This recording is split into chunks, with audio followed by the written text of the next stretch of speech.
A previous coach of mine once analyzed why I felt so appalled with my life. At that point, my total assets floated near nothing, yet he guaranteed that cash had little to do with my self-hatred. It seemed well and good. A couple of years sooner, I had been swimming in real money, and still felt unsatisfied. My coach portrayed my issue as the smidgen more fixation. One self-talk that goes with it should sound natural, regardless of whether you've never spoken it. I don't need a lot, I simply need somewhat more. For the greater part of my life, I estimated my self-esteem by shallow measurements like pay, work title, assets, and postal district. Be that as it may, in any event, when I hit a portion of those objectives, my coach's appraisal demonstrated right. At the point when I got what I needed, I generally hungered for slightly more. It would require an additional 10 years to get familiar with the exercise, yet I understood that carrying on with an unprecedented life has nothing to do with your work title, ledger, or how much popularity you accomplish. It's these 7 characteristics that characterize an exceptional life, and in the event that you live by a couple of them, you're doing damn well. 1. You've made or kept a character responsibility. Companions used to portray me as an incredible starter, however a helpless finisher. I would in general float from desire to aspiration, leaving on new pursuits with unbridled energy, just to lose interest at the primary barrier. However, 5 years prior, I changed my way to deal with life. It started when I reacquainted myself with my affection for composing. To guarantee I'd stay with my energy, I made a character responsibility. A vow you make to yourself to accomplish something consistently, always, that characterizes your character and uniqueness, character responsibility. Over the most recent 5 years, I've made 2 of these responsibilities, composing and piano playing. Together, these 2 interests have brought me satisfaction and significance. Regardless of whether you're inexperienced with the term, you may have taken a comparative way. On the off chance that you've vowed to accomplish something you love or something that creates some great on the planet, and you've kept at, regardless of the outward achievement, you merit a prize. 2. You're marginally humiliated at your past. Recall your life from 10 or 20 years back. It is safe to say that you are humiliated by any of it? I was a latent forceful pompous dolt. I wish I could fail to remember such an extensive amount it. As later as 5 years back, I thought my composing matched the best scholars in the English language. Presently, I become flushed and cringe in a dull storage room at whatever point I look at my old stuff. Yet, that is something to be thankful for, it implies I've improved. On the off chance that you're prouder of your past than your present, at that point you haven't perceived your missteps, you haven't improved at what you do, you haven't developed as a person. In the event that you think back on the bygone you and wince at your adolescence, assholery, or uncalled for egotism, at that point salute yourself. You've grown up, developed, and bettered yourself. A few people won't ever do. 3. You question your consecrated convictions. You likely know loved ones who stick to obsolete perspectives since a long time ago demonstrated false. At this point they come up short on the development and fortitude to concede they're off base. An unprecedented individual considers these to be as freedoms to develop. They acknowledge that some of what they accept today will be supplanted by what they realize tomorrow.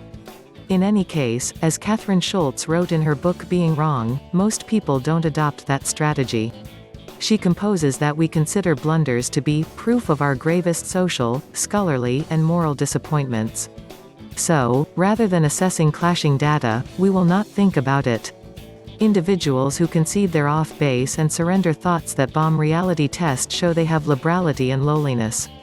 In case you're one of those individuals, you're important for the tip-top minority.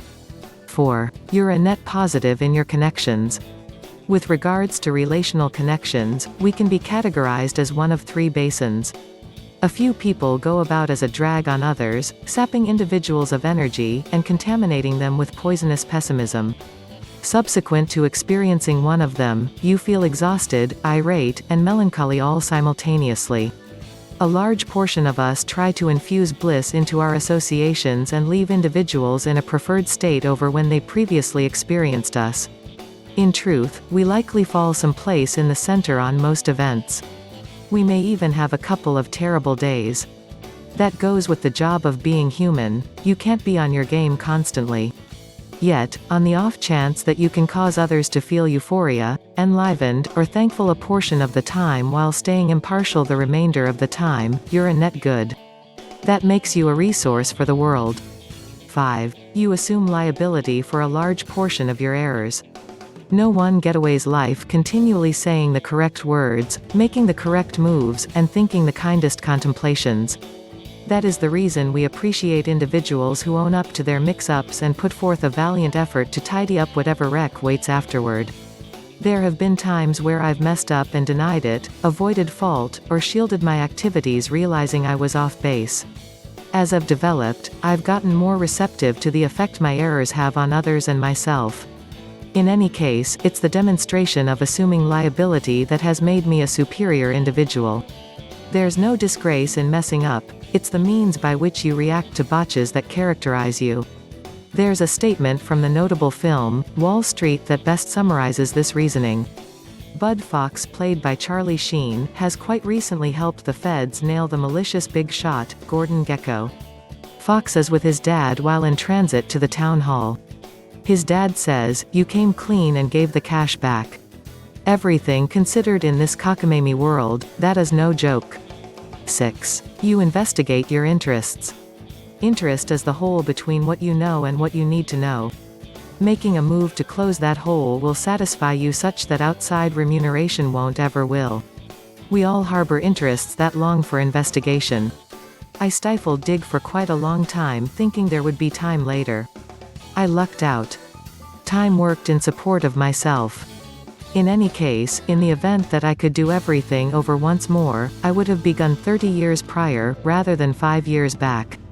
I can just envision how much better an essayist I'd be today or the amount more capable I'd be slamming away against the piano keys.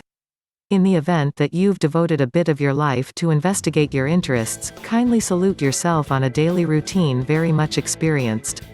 7. You've abandoned contingent bliss. Maybe it's way of life, human instinct, or a mix of both.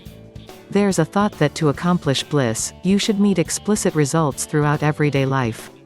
I'll be cheerful just when my pay comes to $250,000. I'll be cheerful just when I get elevated to vice president. I'll be upbeat just when I locate a sentimental accomplice. The idea of restrictive bliss is the briefest way to wretchedness. Mentally, you realize that in your 20s. However, to trust it and live it, you need to encounter the mistake that originates from esteeming your value dependent on life results. As far as I might be concerned, the acknowledgement came in my 40s.